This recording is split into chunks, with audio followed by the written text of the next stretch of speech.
Did you guys know what does Martin Luther King, Adolf Hitler and Steve Jobs have in common? Apart from being the most remarkable leaders of all time, they all are great storytellers.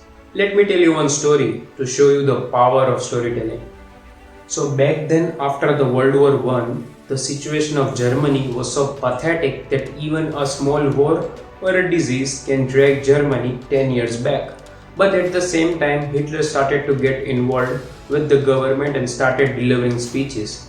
And his speeches was so appealing to the people that he delivered more than 4,000 speeches. Long story short, in one of his speech, he smartly leveraged our common human behavior to put his point, which is when we are in bad condition, we tend to blame others for our bad condition. So using the same thing, he emphasized so much on the Jews as being the reason for their pathetic condition. And he compared them with the rats by saying, Jews are rats, Jews are rats, Jews are rats. Because people were shit scared of rats back then. Because rats are the reason there is something known as plague which spread across the country and resulted into millions of deaths. So after the speech, when the Nazi officers were interviewed, they were asked, how the hell do you have so much courage to do something so cruel and so inhuman to the Jews to get your revenge? Do you know what they said? They said, they didn't consider them human at all. They literally consider them as rats and they needs to be killed. And if they don't kill them, then they will spread some sort of plague in their country, which result into deaths. So here's the big question. Were those people idiots? If they could have a scientist who is doing some deep shit research on finding the ways to kill people more quicker and more effective ways, then how the hell didn't they have a brain to understand what Hitler was saying was complete bullshit? In other words, on one hand, Germany was an engineering marvel, but on the other hand, they didn't get that what Hitler was saying was complete bullshit. The answer is one word, and that is storytelling of Hitler. The storytelling of Hitler was so powerful that it kicks logic out of the window and make the Nazi officers do that cruel in the war.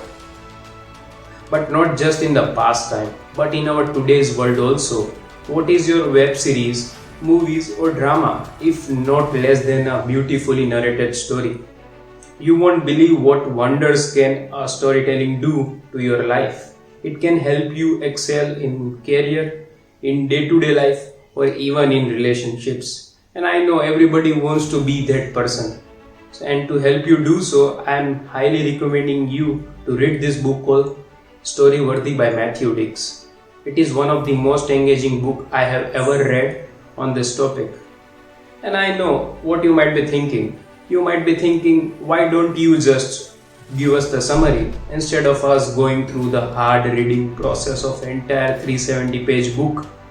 And I agree with your point. That's why in the same video I'm going to share the essence of the book. So I will share 3 things about the book. First, I will share book in 3 sentences. Second, I will share who should read the book. And third, I will share my most favorite quote that I loved in the book. So first thing, so learning to tell better stories will help you many more ways than telling just better stories. Number 2, this book is guide of some of the most simple yet effective techniques to help you tell better stories. And third point is, we all have a story to tell about the tiny transformation that happens in our life. It might be some cracking of examination, some cracking of interview, or doing something different than others. So it could be anything, but at the end we all have some stories. Now the second part of the video, which is who should read this book. Number 1, if you like the idea of life as being full of story-worthy moments, then this book will teach you how to do that. Number 2, if you ever been interested in the art of storytelling, then this book is for you. And number 3, If you like reading books which are engaging and introspective in nature, then this book is treasure for you. Now the important as well as my favorite section of the video, that is 3 quotes which I loved in this book. First is, trying to get better at storytelling also means trying to get better as being a son, a father, a brother, a husband, or even just a better person. Number 2, storytelling is like a less funny stand-up comedy. You don't need to make people laugh to tell a great story.